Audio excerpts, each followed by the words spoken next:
The you kind of like this guy, but when you can't decide between the Filet-O-Fish or the Big Mac, and he says, I'll get you both. Thank you. You definitely like this guy meal. Get it at McDonald's when you get 2 of your faves for just $5. Limited time only. Prices and participation may vary. Single item at regular price.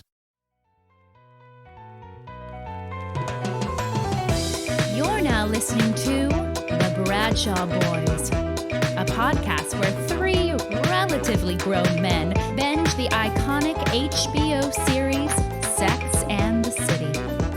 So dust off those DVDs and grab yourself a white wine or even a Cosmopolitan and settle in. Take it away, boys. Welcome to The Bradshaw Boys, a podcast where 3 guys watch Sex and the City for the first time ever, mostly. I'm Cory Cavin. I am Kevin James Doyle. My name is Jon Sieber. And guess what? And, hey, we're back in watch mode. I just dropped my phone. I don't know if you heard that. It was very loud. Definitely heard it. We're definitely back in watch mode because, you know, we're doing it like we always did it. We're flying by the seat of our pants. We're dropping stuff. And it feels good to be back is what I'm saying. Feels great to be back. It feels great to know that we don't have to sit and talk to each other for an hour right now, that we only have to do 15 minutes and then we can go to our corners and spend time with the ladies. Okay. That's right. I mean, I love hanging with you guys, but whenever we pod without going away to spend time with other people, I'm like, it feels like someone's missing. You know? 100%. Yeah. Yeah. Well, and I feel like recently we had, it felt like someone exited out of our lives recently. Yeah. It did.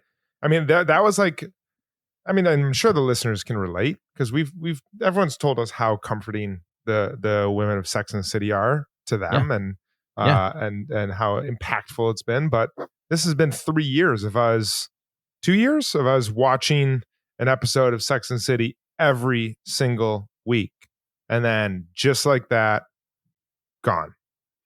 I'm missing them. Finishing the series was what it was like the first week of coronavirus lockdown for the world. It was just like this rhythm that I had is interrupted. I never thought that I would be faced with this, you know, like it affected we all three, we lost our livelihoods in a way. Our really did. If our social currency was not having seen Sex in the City, once we finished the series, we lost a part of that. Right. That's true. That's 100% true. We lost who we were. But how we're back. Exactly. And how are we back, Kevin? How are we back? How are we getting that back today? Well, I am here to show you what we have. If you're listening, I am holding a Blu-ray disc of Sex and the City, the movie, the extended cut, featuring the 4 ladies. On the back is a review that says sensational, beautiful, and better than ever. And I got that DVD as well as Sex and the City 2, which on the back has a review that says horrific dog shit, but I don't know why you'd put that on the DVD. No. I got those. That? I got Wow, those. that's weird. That came from the studio? From the studio. Universal's like, this is the best review that we have. We got to put something on there. Wow. Okay. We got to be truthful. But I got those. It's weird DVD that Cynthia Nixon said that about her own movie, but whatever. Very guess we have to use it. All right. I got those DVDs at a used bookstore. That happened. So I have both of those that I got for $5 a piece. And that's why we're back. We're going to watch one of them today. Yep. Let's talk about some of the specs in the movie because I don't. So first of all, first time ever, mostly one of us in this chat has seen the movie. That's right. I'll give you listeners a quick 3-second guess to see who it is. Put in your guesses. The answer is Cory Cavin. Cory, you've seen the movie. I saw the movie in the theater, I believe. Whoa. I'm pretty sure I saw it in the theater. Did you see it with a girlfriend or something? I did. I saw it because I saw 27 Dresses in the theater too. And I think I saw both of those in the theater with her. So yeah, I'm pretty sure I saw it in the theater with a girlfriend. And I remember it being, if I'm remembering this right, I remember it being like, I've never seen the show before. And she was like, it's fine. It's kind of like, it's like, oh, I've never read Harry Potter. And it's like, you can go in and watch the 4th movie and still enjoy it. Mm-hmm. It was like that kind of thing. So I'm pretty sure that's when I saw it. And I do definitely remember some very key things that I will not talk about now, but I'm also sure that I have forgotten so many other things that I'm going to be like, oh, I don't even remember that happened at all. So yeah, but I have seen it. I mean, that's part of the big mostly of our entire podcast is like, I saw the movie. Dude, can I just read you some? Can I read you some of these awards that it got nominated for? Did it get nominated for Razzies? It got nominated for the AARP Movies for Grown Up Award. Movies for grown-ups. And that was Kim Cattrall, Best Supporting Actress. It says right here it got nominated for a BET Award. How does that happen? Because they put Jennifer Hudson in it. Jennifer Hudson's in it. Great. That's awesome. Dude, Jennifer Hudson was my absolute favorite on American Idol. Dude, it got nominated for the Yoga Award. What is Yoga Award? That's dumb. For the worst foreign film. Is that at the Razzies? And then it got nominated for Teen Choice Award. So it really this is really appealing to a lot of people when you're getting nominations from the Teen Choice Award and the AARP Movie Award for Grown-Ups. Dude, that is pretty impressive. Wait, can you find out how much money it made? I think it made 500 mil worldwide. That's a lot. I'll look. Which is a bonkers amount of money. This movie essentially was like a precursor to the Marvel Cinematic Universe. They have all these characters. They have these TV shows. These women superheroes, and then they made this is like the first Marvel movie, right? Yeah. Okay, so here we Bring go. them all together on the big screen. It's budget $65 million, box office $418 million. Jeez. And $418 million and $5 because of the DVD that Kevin bought from the used bookstore. Right. Yeah, that too. The film was a commercial success, opening in over 3,000 theaters. It made almost 27 million on the first day. The 3-day opening weekend total was 57 million, or $17,000 per theater in 3 days. I mean, that's huge for an R-rated movie, right? This is R-rated. It's funny that you were saying that because the next sentence on this Wikipedia page is the film recorded the biggest opening ever for an R-rated comedy or romantic comedy. Boom. Jeez. That's dude, that is, and also for a film starring all women. That too. Wow. All right, you guys have found a bit of a problem. So we're going to be watching a little bit of logistical work here. We're going to be watching Cory and I are going to be watching the normal movie. Kevin, you're going to be watching the extended cut, which looks like it's 6 minutes longer. How are we gonna navigate that? Because I don't have a DVD player, so I will not be watching this. I'll tell you how I knew the answer to that question. When I saw Kevin earlier today, the last thing he said to me was, "I'm gonna go order a Blu-ray player off Amazon right now." And I was like, "But we're recording in an hour." Do you think it'll? I mean, I know their delivery is fast, but I don't know if it's 15 minutes fast, bro. I don't know if that's what Prime means. Okay, so this is 145 minutes. And so we're going to do it a little bit different than a normal movie club. We really want to savor the flavor of this movie. We really want Cory, how are you going to do it? We're going to do this one. I'm going to do things a little different. Cory has a really, really great text that he post thing that he does when he says he said it, I think when it was about my comedy special. I think it's about your comedy special, yeah. And Cory just said, what? Squints eyes, tilt heads. It was I think it was my Instagram thing for, and it was like, Kevin Doyle just put out a comedy special that is parenthesis tilts head a little different. So today we're going to do the podcast. Maybe it was squints eyes, tilts head a little different. Okay, sorry, John. No, we are going to do a little different. So we were thinking about breaking this up week to week and doing like 3 separate weeks where we're watching it. And we were issued a firm do not do that from one Kristen Davis. Yep. So we need to respect her wishes, and we need to watch it in one sitting. That being said, we want to make sure we're giving it a fair shake. and other movies that we've done where we like just watched and then done an hour-long pod. I feel like we missed a ton of stuff. And if you listen to this podcast, you know we love talking about things ad nauseum.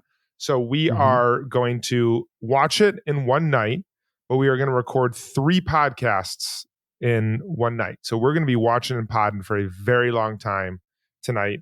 And so we're going to do 50 minutes pod, do 50 minutes pod, do 50 minutes. And hopefully that will catch the traditional 3-act break that occurs in movies like this. This is like an extended, sort of like an extended version of like, when they're like, we're showing all 3 Lord of the Rings at a theater, come on a Saturday and watch all 3 Lord of the Rings.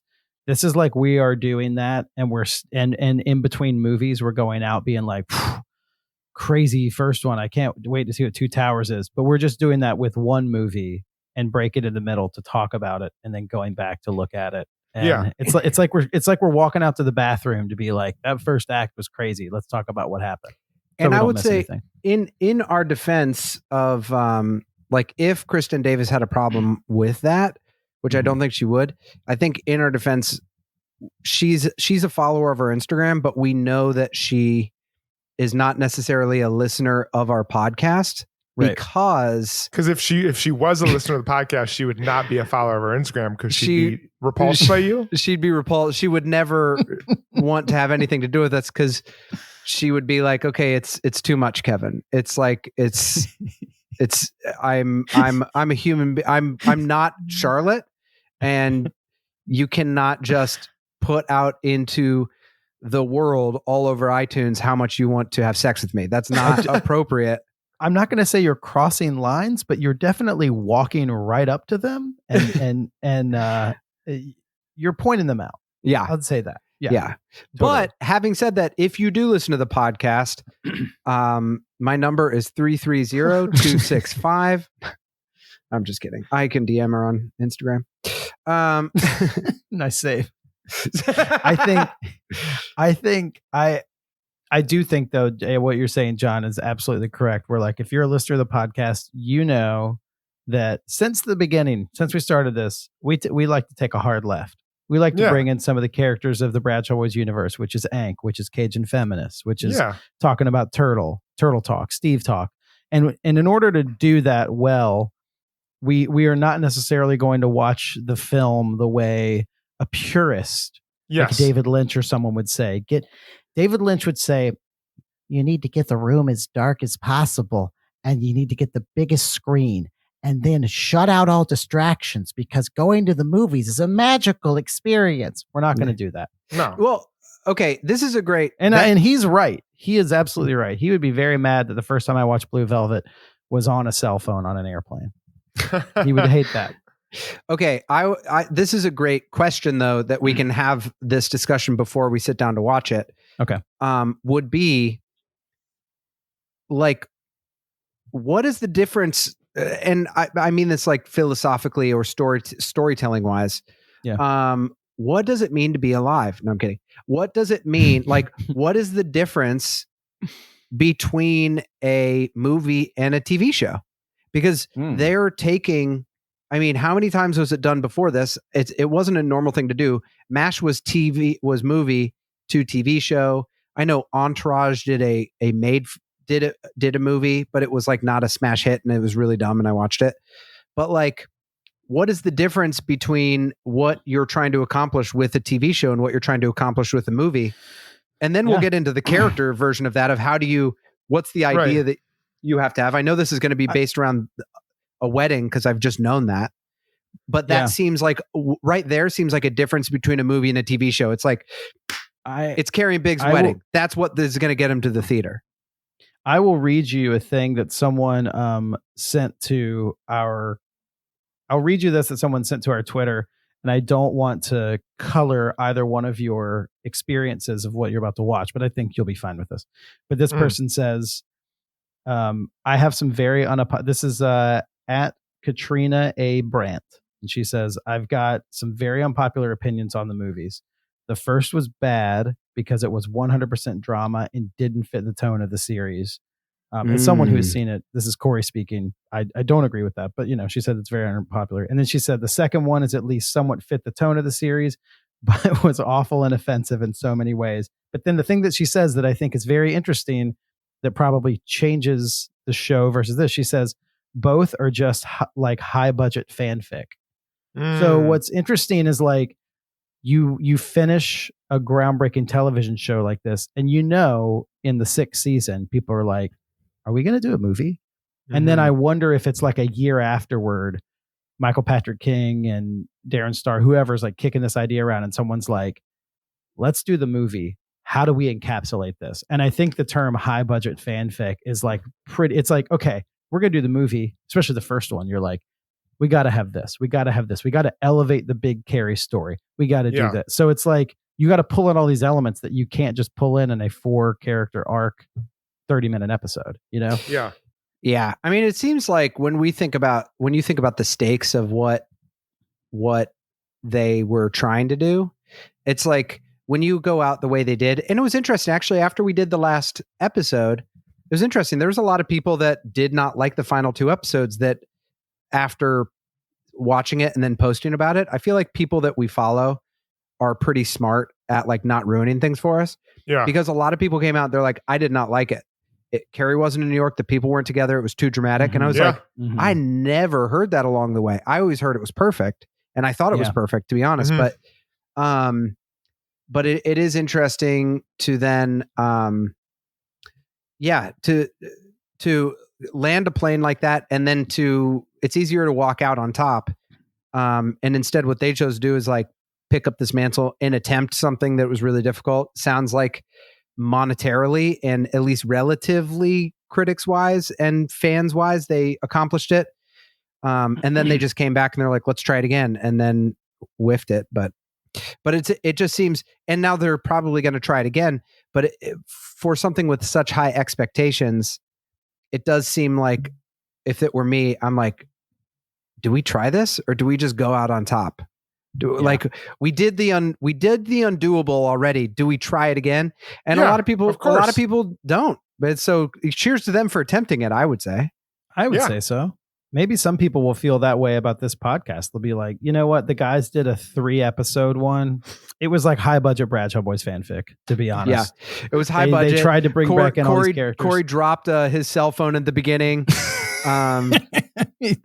Not even 30 seconds in. It was like this is problem.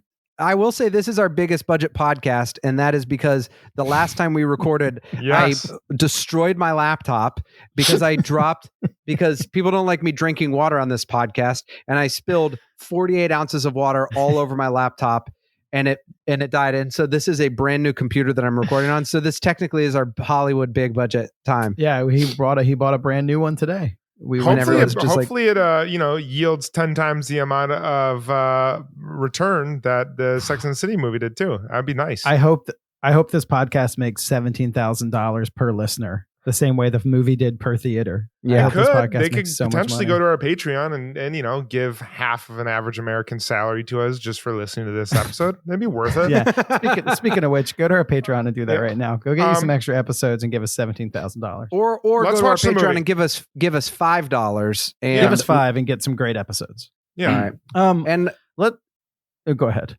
Go ahead. Kevin and I actually, though, when he went to pick up his computer, the three of us, we are blocking off like most of a Saturday to do this. Yeah. And we're very excited about it. Kevin and I went to the wine store and each got a wine that we thought would be a fun one to drink this with. John is hanging out with Katie and they're watching it. Like, I'm really excited. It's going to be the best. Go on this journey with the two of you, and everything that you listeners will hear for this week and the next 2 is going to be all movie stuff. So this is going to be really fun. And it's going to be our magical Saturday night. You boys ready? Can't wait. Buckle up. Let's watch the first 50 minutes. Oh, yeah. See you guys soon. Here we go.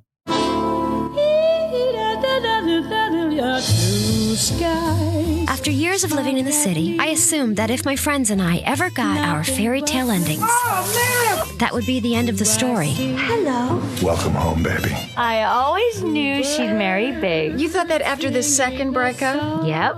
After the 15th? We broke up a lot. But real life 200 people? Don't you I want you. That's what I want. always has a twist. And we're back. Welcome back. Holy cow. Oh, hey, So that was Hey, hold on. Hey, What? I'm gonna go refill the popcorn. I gotta use the bathroom, and I'm gonna go refill the popcorn real quick. all right. Can you get some Sour Patch Kids? Yeah, and Oh, I want a Milk Duds. I want a Okay. Milk Duds. I'll Hey, tell get a Snow Caps too. No one's ever gotten Snow Caps, but get them. Also, Hey, if I you know could order me a $7 Dasani water, that would be really great. I brought I went and I asked the popcorn person if I could have some water, and they gave me a Dixie cup with one ice cube. Oh, nice. So that's if you get 12 of those, then you don't have to buy the water. That's a little life hack that I figured out. That's Nice. great.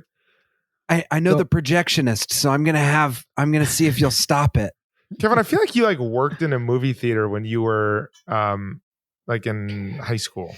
I didn't, but I'm a big film buff, and Don't I you went and kind of get saw that vibe from yourself though? what that I would look good in a bright purple vest that says Cinemark on it. Is that why? Yeah, I think I that, just I did. I totally could just that. see like I could see you being the guy at the concession stands that's like, hey, what movie are you seeing? Oh, it's great. I saw it last week. It's a really great. It's just like talkative. Someone who knows a lot I haven't about movies. seen that yet, but I heard it's really good. I'm going to try Yeah. and see it tomorrow. A couple of us or are I staying could up ju- I could after see- later, and we're gonna watch it later. It's gonna be great. I could see you tearing tickets, and like someone comes to a P.T. Anderson movie, and you just like tear the ticket, and without saying anything, you're just like, "You see Magnolia?" Yeah. Second theater on the left. I mean, honestly, It's so good. Except it's really good. Kevin would never know which theater it's on. He would, Yeah. they'd be like, "Where's the theater?" And he'd like have to like turn around and look and be like, does that say 8? Theater 8. And when I got fired, they would be like, I was like, I thought just bringing it with my personality was enough. And they're like, no, you didn't do the 3. You came in late. You stole candy every day, and it's on the camera, and you never knew what you were doing. And I'm like, but I like movies. But I made jokes and I laughed really loud. I also feel like you in a way to legitimately connect with people. I feel like you would spoil the movies to people as you were tearing their ticket. I feel like you'd be like, "I'm not. Listen, no. I'm not saying. I'm just saying." When he dies, it's crazy. It's and remember this part. And Listen, they'll be like, when he Steve cheats, dies, but what? they get through it. And they're like, what? I'm like, it's not a spoiler. It's 50 minutes in. It's not a spoiler. It's not. What? It's not the main part of the movie. It's the beginning of the movie. No, you don't need to be upset. That's 100%. funny. All right. Here where we are we? We stopped at 39 minutes and 18 seconds. Yes. The last thing that we saw, so they are heading to the rehearsal dinner. The last scene that we saw was Big and Carrie, and Big was like, "This is my 3rd divorce. Do you ever think how that looks? This is becoming a circus, the dress, the 200 people, the library. We could have just gone down to the courthouse." And Katie like nudged me and she's like, "This is actually a really good place to stop." Prior to that, like another big first act thing, Steve having an affair. Damn. Dang. I mean, here's the thing. Well, let's do. I mean, there's that, and then what's the other? The other storylines so far are The other storylines are Samantha's not getting the Sex. Jared jive as much as she really And- wants. Also, it kind of swept under the rug, but she lives in LA now. She lives in LA. Samantha lives in Um, LA. Yeah. She's like Smith's. She's still doing PR, but she's got She's like doing- great Smith paintings and like Yeah. Pretty art. successful. Dude, how much would I kill for like a life-size Us Weekly copy of the Smith Jarrett magazine right now? That'd be so yeah. sick. That'd be amazing. And there's not like a ton of storyline with some Charlotte yet. Charlotte's kind of excited for Carrie, kind of getting to live through her dreams through Carrie, kind of, Mhm. and then of course she has the kid. She has Yeah. the kid who, unfortunately, we learned the sad thing about the kid. It's mute. It can't talk. It It is mute. It's a mute kid. I can't tell if you're making a joke. Is she mute? No, she can talk. Are you making a joke? They're just Has the kid has her daughter talked in the movie yet? No, MPK and the crew are so bad. They're so unused to writing for kids that this is the same with Breaking Bad. Like all the characters were developed and then they're like, oh, there's that fucking kid. Like we don't know what to do. Baby. Yeah. But Brady said I had to go to the bathroom. Yeah. That's the best they could do in the writer's room. Because it was always like, it's like, well, listen, the stories have to happen to you. And all the writers were like, I don't remember what it was like to be a child. I've just been living in New York, partying and having sex with people. I don't know how to write for kids. They were like, okay, I just want to spitball. Like when I was a kid, I would have to go to the bathroom. I peed my pants a lot. Use it. Do it. Use it. Put that in there. Okay. When I was a kid, I colored. You put it in. Use it. That's good. No, I think I do. I mean, I think they'll get more into those like these. They have the two big storylines that they set up with. We still have a long journey to go with the rest. I think I will say this as someone who's seen the movie. I don't want to spoil it, but you find out that Steve, the Harry and Charlotte thing is that Steve had sex with Harry. Dude, that's Charlotte's storyline. Fucking awesome. And then everyone's like, "Well, how could you not?" Dude, that'd be so awesome. He's like, I went to him for some legal advice, and then I said, I don't know. I think they're gonna take the bar. And he said he just looked at me and said, he brought out a bagel. I love bagels. I love bagels. And then we did this funny joke. It was a total joke, but we did this joke where we put our penis in the bagel and we were just joking. Like it was a total Miranda. It wasn't even a thing. It was a joke. It was just a quick dick in the hole. It was Listen, you're a lawyer. You're a lawyer. He did this thing. He was like, I'm going to do something called the Tookus defense. And I was like, what's the Tookus defense? And he turned around, he pulled down his pants, and he said, it's the Tookus defense. And it's been so long, Miranda. It's been so long. I was like, he's got a nice Tookus. I just learned what that is. That's Jewish for butt. Okay? Dude, you that also... Brady's got to say that. Brady's got to be eating spaghetti and go, that's Jewish for butt. That's Jewish for butt. Brady, it's Yiddish, not Jewish. Okay, I have three fundamental questions. Okay. Dude, that was not coffee froth on Steve's mouth. That was the cream cheese. It's just Harry's. That was poppy juice. That was poppy juice. I think that moment right there is the hardest I've ever laughed in Bradshaw Boys history. Do you know it'd be awesome too? It'd be awesome if they were like taking it. They had to like fight for the R rating in MPAA, and so the way that they had to do it is they cut out the scene that we just said. Because it's the first extended scene. It's guaranteed the first extended scene. It's just Steve just plowing Harry. and then just like, they're just like, you cannot have Harry Goldenblatt's semen all over his face or this will be an NC-17 movie. And so they cut that scene out. And now it's just, oh my god. And that just means that he has a coffee cup full of it at all times. I still love you, Miranda, and I'm still into this. I just have to carry a coffee cup full of Harry's jizz everywhere I go. That's why. He's my lawyer.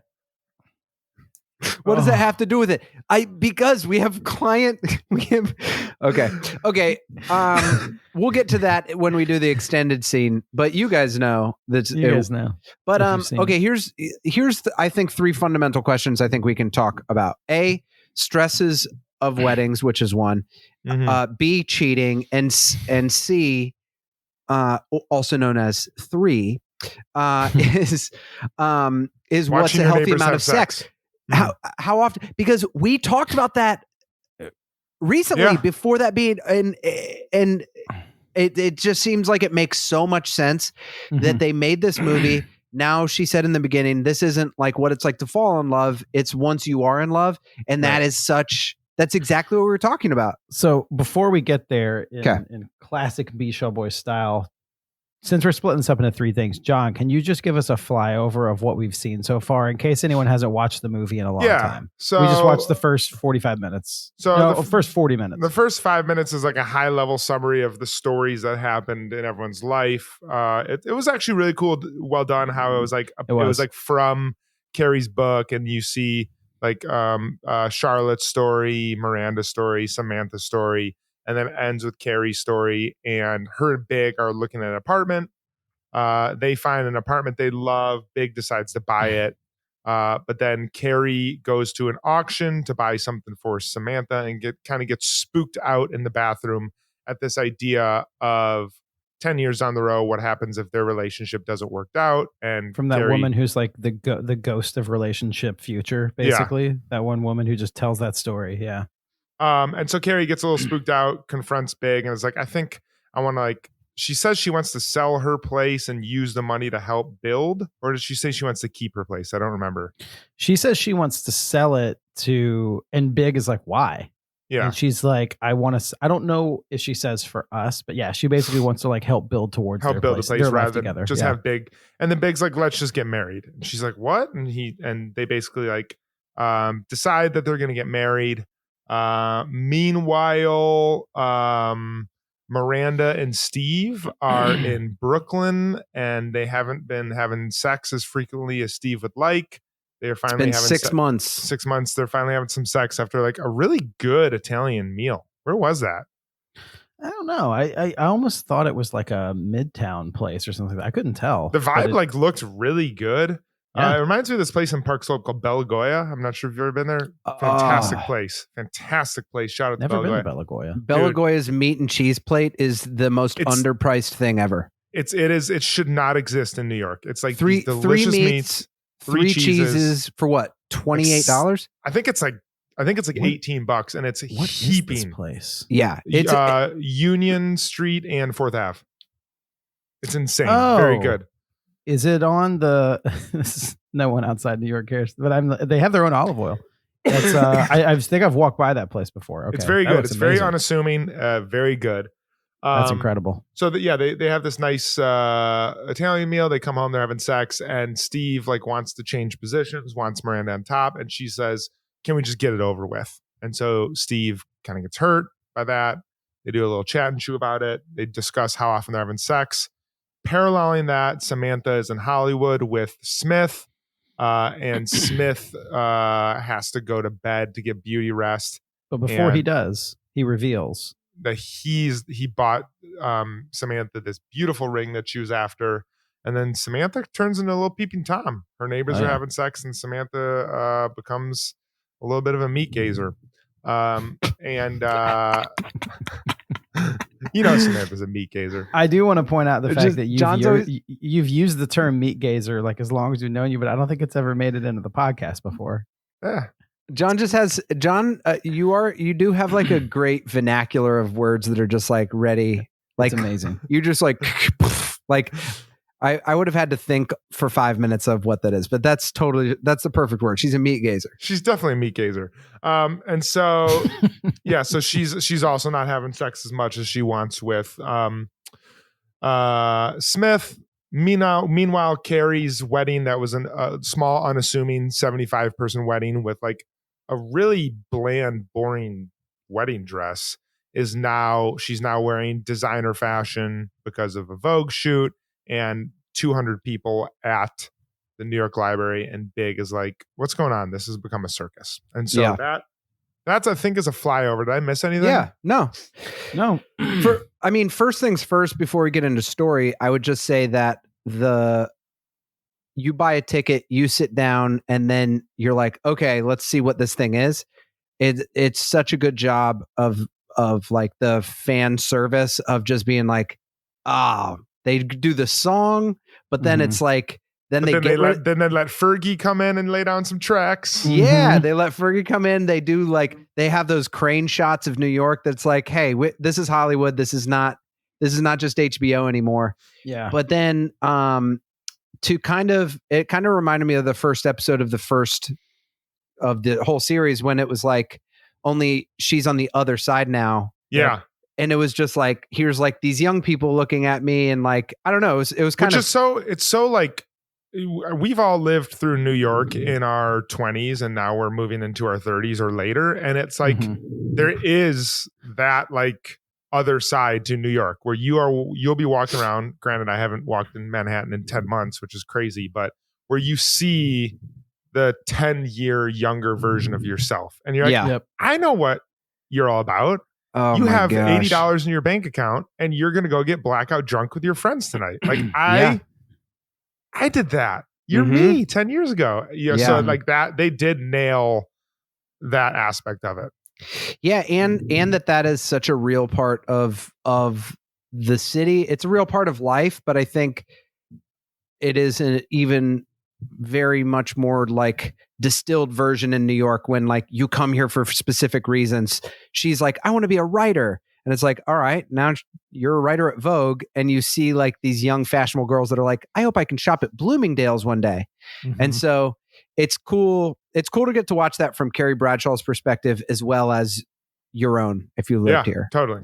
Yeah. And I also think that as someone who saw the movie without seeing the series, they did a really good job about like, if you never saw it, that like that's like does the double work of being like, remember the show that you all loved? And also for like the boyfriend that's there who's never seen it, he's like, okay, I've heard this, but now I kind of I understand you wrapped everything up in 2 minutes. Yeah, it's also funny too that they have to comb through 86 episodes of stuff to be like, here's the highlights, and of the highlights of the entire series, she's just like, funky tasting spunk. Like, I know. They're just like that time that cum tasted weird. It's like one of the highlights. Could you imagine if they let us write that 2-minute recap?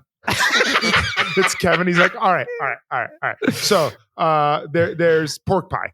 He's a jazz player, but then Carrie wants to get pissed on by the comptroller. And then Turtle comes in. Shmuel comes in, and then like you end Samantha's thing with a guy saying, "Jonesy, I'm getting hard." Oh man, it's just like, and Charlotte, and it's just photos of Harry with cream cheese on his face over and over again. And then we want to do a Drake sound alike here because he's the cream cheese poppy. And then they're basically, and then it's like, so I think you're all caught up. And then people are like, what the fuck? Like, what are we watching? I gotta have sex tonight.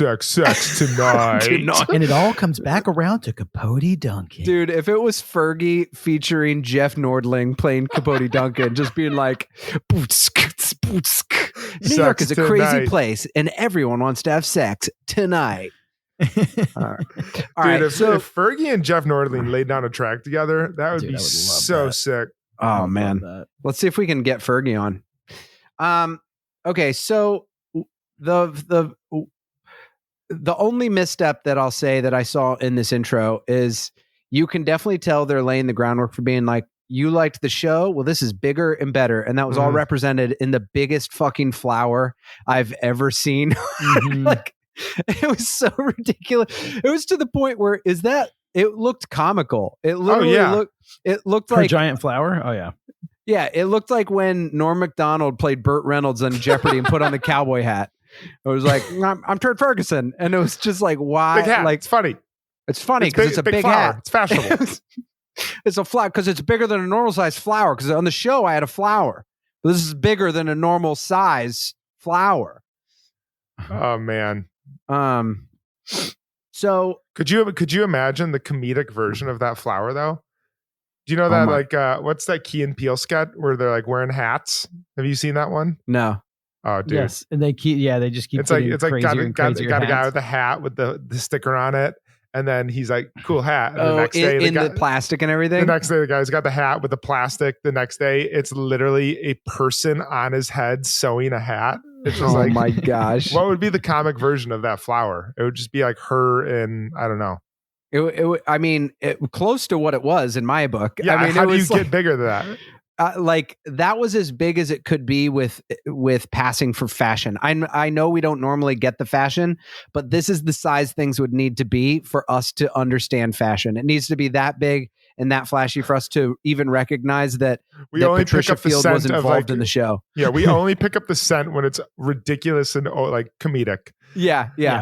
Totally. I will say, and I made this comment to Katie when we were watching it, I think everyone in the show like physically looks incredible. I think this is like the best everyone has ever looked, including Mr. Big.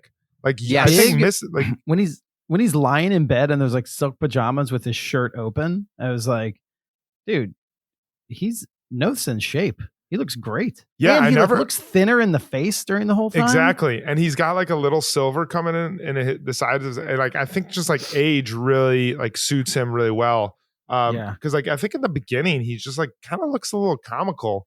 But like now they really dialed in. He is just looking like he's looking like a boss. I mean, also with their hair and their makeup in general, you can definitely, I mean, they definitely did the glow up.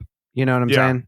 Yeah. They definitely were, especially Miranda, because this doesn't actually make sense with Miranda's character based on how frumped out she's been at times when she's busy. Like she plays into that. It's been like, I'm tired, I can't wear makeup. And this, she's at peak tired, peak in over her head, and yet she looks like so much more luxurious than she does at any other time, which is totally fine. Like, you don't I want to share with you guys just the notes that I took so far. I'll hold it up. It just says Fergie, and then it says Big looks so much better, and then it just has the 4 main characters' names. So I was doing some really diligent note taking during this one. Hey, one shout out of people that like fashion. One epic shout out is Andre Leon Talley is at their Vogue shoot. He was the editor at large at Vogue. Oh, wow. That's the guy. That's the guy that's sitting there with her. I thought that was just like a security guy there. I could be wrong, but I'm pretty sure that You're probably right. Went with the dresses because she said it was a Vogue thing, and he just released a memoir. I mean, he's like an icon, but he released a memoir where he kind of trashes what's her name? Patricia Field? No, Anna Wintour. Anna Wintour. Okay. And he's just like, and there was just a documentary out about him. We should watch it. But he's kind of like big fashion icon. I'll also say that he is 72 years old, and this article from 2 days ago says he's the new face of UGG. He's the new face of UGG boots now. That's cool. Look at that. That's pretty cool, especially how attached I was to the old face of UGG boots. The old face of UGG was Tom Brady. Was it? Oh, really? Yeah. I didn't know that. I'm not super dialed into my my UGG campaigns. Yeah. So, that this is something that we've talked about before, and I feel like John could chime in because we have wedding planning. What? Yeah. Go ahead. Did we get through the? Did we get all the way through where we were at? Yeah. Okay. Cool. Okay. I was making sure we weren't missing anything. Like once they decide to be together, you can see this thread that they're about to lay down, which is totally true and totally is like they decide to be together, which is like a choice, which is essentially what marriage is when you like break it down, a commitment to one another. And the first thing that she does, which I think is like, they both have issues with the way they look at the world and love. You could both poke holes in them, but it seems like right after you decide to spend the rest of your life with a person, and then they're going to find a place and they're going to have a wedding. Like they're headed towards a lot of stress, but it seems like opening a book of the most flowery expressions of written love of all time is like not the, like that's, you have to base that sort of stuff off your past, not like, I don't know, you're engaged now and now you're going to like look at the most emotive thing that that Beethoven ever wrote to express what you want out of your partner. It's like even Beethoven, I feel like would be like, yeah, I said that. And also like we fought too. I would like to challenge you on that. Like what do you suggest she does? Because she's also an author. And this is also the story that she needs to write is like, she wrote about falling in love and now she needs to write like what comes after it. And so I would say this, that as a writer, she's doing the right thing. And as a character or as a person, I feel like she's going to run into the problem that any human would run into, which is just like, am I actually feeling love? Should this person be writing me bigger letters? Is he too romantic? Is he not romantic enough? And I think that is sort of maybe the trajectory they're going to go down, which is kind of well-worn territory for them. But it's like, I would just say, like, as far as Dude, real life, if she gets pissed that he doesn't write her enough love letters, but yet he is able to build her that walk-in closet, if she's upset about that, I will hate Carrie forever. I will actively hate her forever. She feels love through her material things and wanting a big closet. And that is what Big gave her. If she all of a sudden course corrects and is like, I actually wanted a man to write me love notes this whole time. It's like, no, you didn't. You never wanted that. Well, you wanted a sugar daddy to buy you a big walk-in closet. This isn't the end of an episode, but if we looked at it like the end of an episode, I would really hope that she sees the closet as the love letter. Because that is like a way that people show and express love. Yeah. Mm-hmm. Like if Big came to me and was like, hey, I really want to tell Carrie Bradshaw I love her. What should I do? Should I buy a moleskin journal and write her a love note that I leave in her lunch pail? Or should I build her like Fort Knox style walk-in closet that's the largest thing in the world? I'd be like, yeah, the second. Do that. Do the walk-in closet. Yeah. It was, I think what you're saying about her reading the letters is interesting, Kevin, because I also, one thing that I wrote down, I mean, obviously, because we're watching a movie and we're like through the first third, they're just like building their like conflict, but like even the way that Big asked her his proposal, it was like, so for as much like nonchalance or for as much crap as Big gets for being nonchalant, it was interesting in that moment where he was just like, we could get married. Which I will say, it to his character, it's kind of something where it's like he is sort of fine with things either way. Yeah.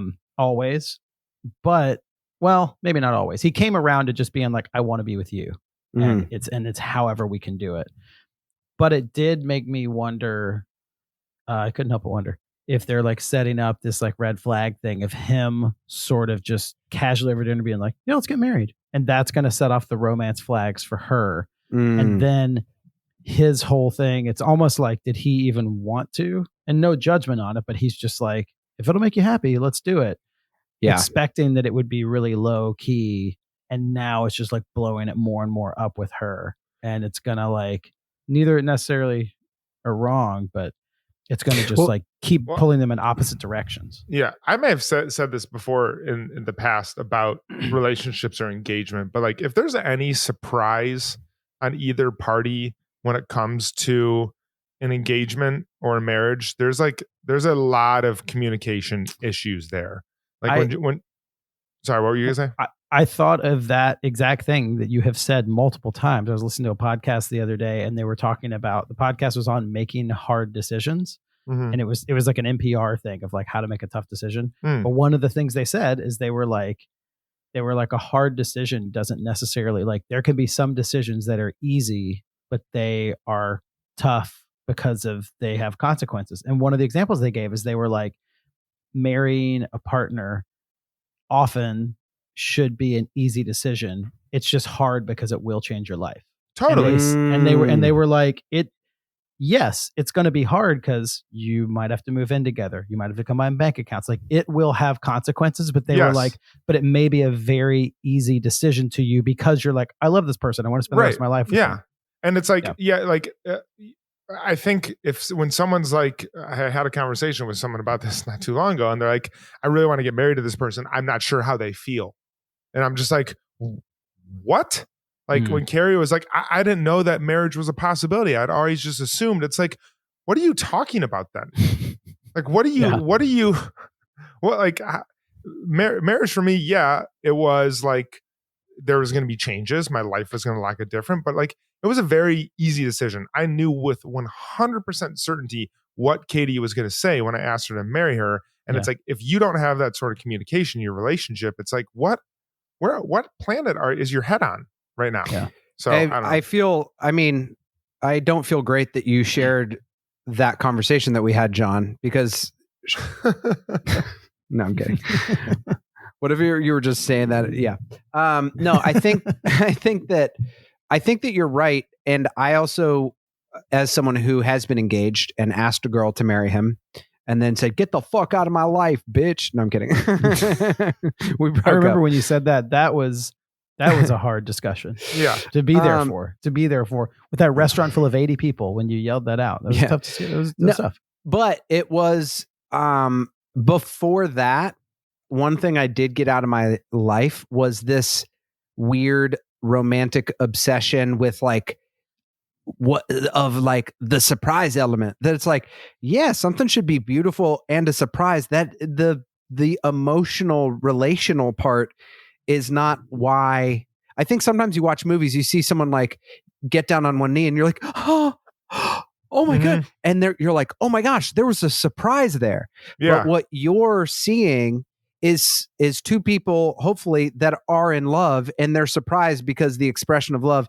And then I processed that as like, oh, one person feels it and surprises the other person, which is not what you're seeing. You know what I mean? You're I don't know if that makes sense, but it's like, I feel like that changed after I did it. And now this time I would be like, I would go back and I would ask certain questions and be way more on the same page about certain things, and on other things, not worry as much, you know? Yeah. So,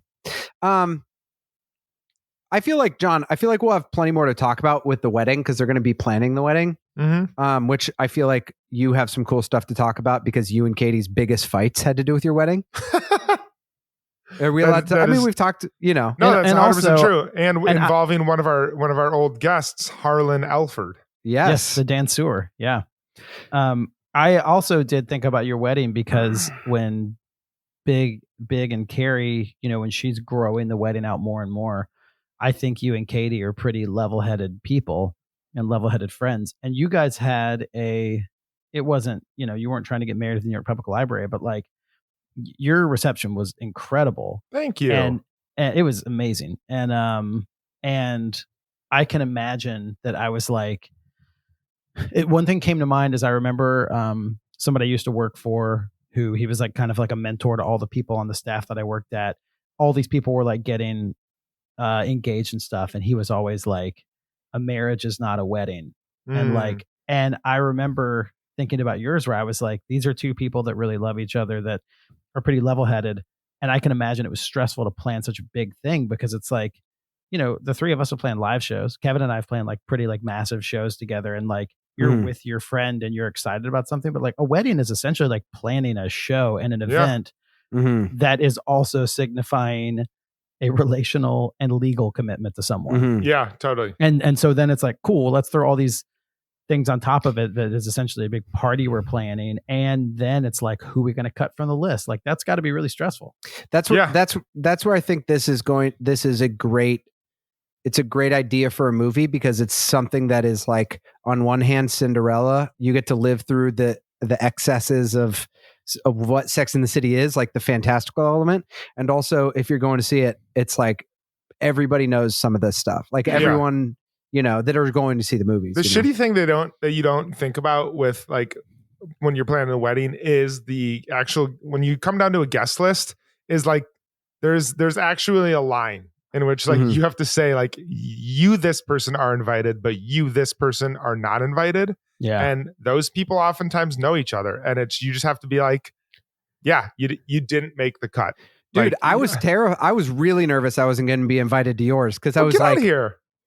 I know, but in your head, you're just like, you defer to other people's guest list, and you're just like, I totally get it. Like, yeah. Well, I think it's a lot easier to understand, and I'm not sure how far along the process you were, Kevin. If you've planned a wedding, I will never ever get my feelings hurt ever again if I'm not invited to a wedding. When I was like single and like some of my friends were invited and I wasn't, I was like, oh man, I'm not that good of friends with the person. And it's like, no, they just like can't spend another $85 to have me, maybe $170 to have me and a date come, and that's just the reality of it. Or exactly, the venue's full, and I was the 152nd person. So totally, like, that's it.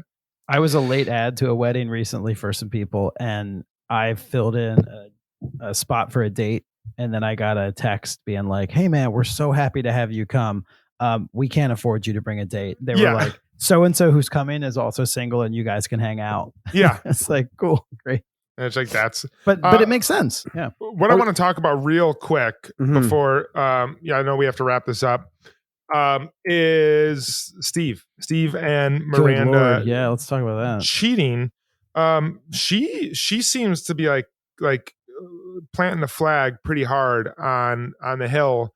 And it seems like everyone, including Charlotte, is like asking, like telling her to maybe like step back and think about it a little bit more. I mean, Samantha's like response was pretty obvious. Like everyone slips up, everyone makes a mistake. It's just one time. Even Carrie and Charlotte were like, maybe like, I was shocked that Charlotte wasn't like immediate, like, you need to get rid of him. Cause I think she would be someone who's like, if you are unfaithful a single time, then the entire marriage falls apart. You know what I'm saying? Where like Carrie, she's kind of been towed the line to that world a little bit, being on the other side of it. And you know, Samantha's, I think she just thinks kind of sex is what it is outside of a relationship. So, I mean, I don't know. What are your thoughts? Wait, can I,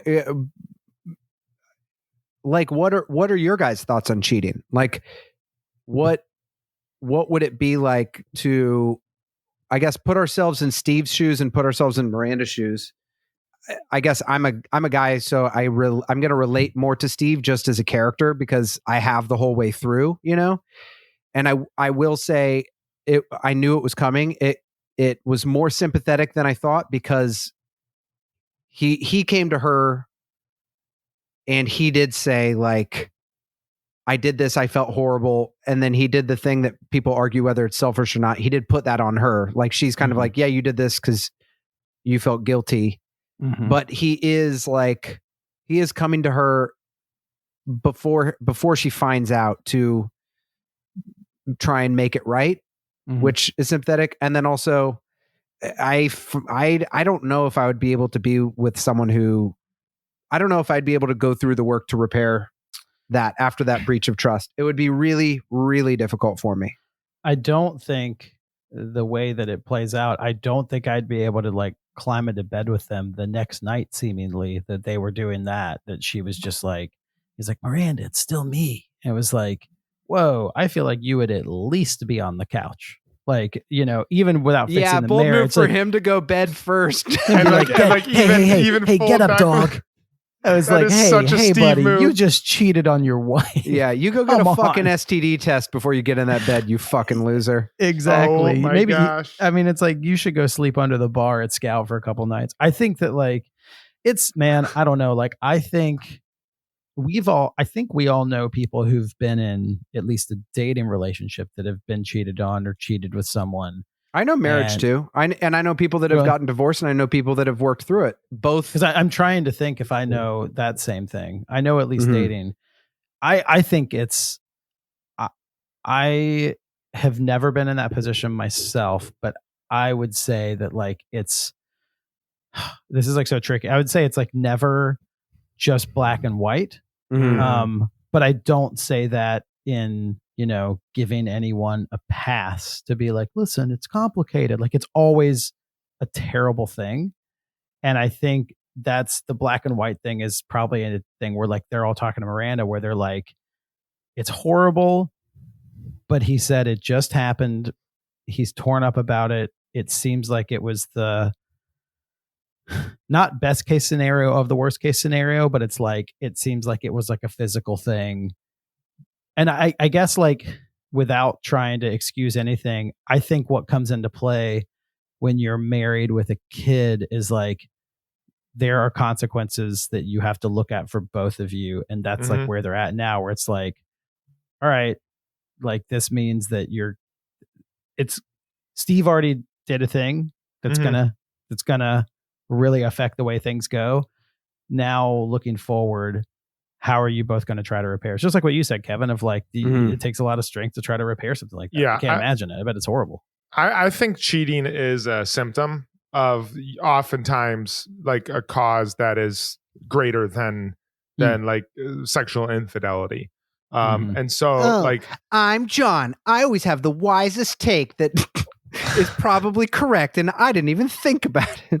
That's me. You said that, and I was like, oh fuck, he's actually in a healthy relationship. I'm just like, if a girl cheats, she's fucking out, and then I just move on, never get emotionally deeper to the next person. Sorry, no, but go I ahead. think it's just like like Cory said, it's like it's worth examining. Like I can say, and granted, this has never happened to me, and I hope it never does. I don't think it will, but there are things that would hurt me and cut me deeper in my relationship if Katie did that than cheating on me. Like like if she was like emotionally with someone else, or like did things that like that we connected on more with someone else, that would hurt me at a deeper level than if she cheated on me. I think it's a scale that might be different from other people, but I would then want to know like what is it about our relationship that made you feel like you had to do that? For Steve's case, they haven't had sex in 6 months. Steve is a very sexual person. He needs that. Like, and so if that happened in my relationship, I would say like, where did this trust like break down? Where did the relationship break down? And can we fix that? And if we can, then we can also fix the symptoms of that. But I don't think you start at like, can I forgive Steve from cheating?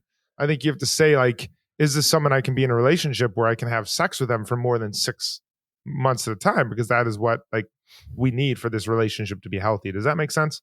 That makes sense. I think you see it though. The symptom thing, I think what you're saying is really interesting, because when Steve is like, let's, flip over and do a different position or whatever, and Miranda's like, let's just get it over with.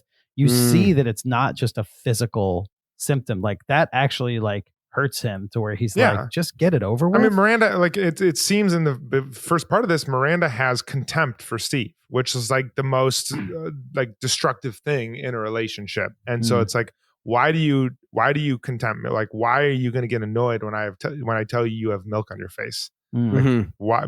But maybe it's because Steve criticizes her all the time. I don't know. Right.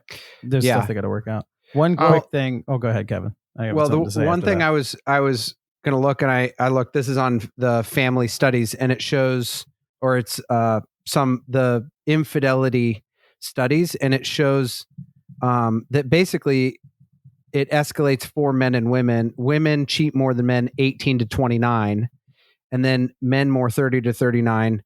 They kind of rise together, men a little bit more, 40 to 49.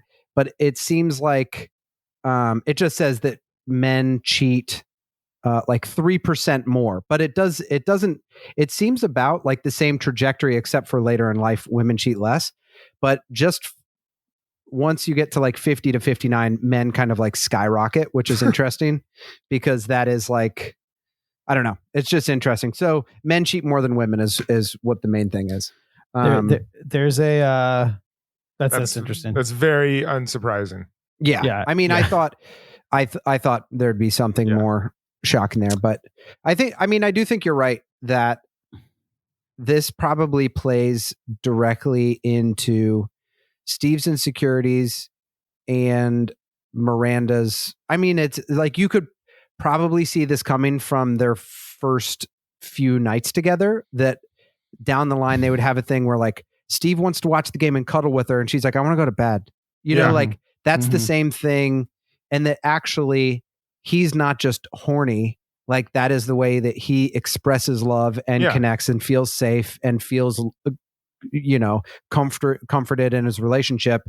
I wonder going forward if we're going to learn anything about who this person is. We know who it is. It's Harry. It's Harry.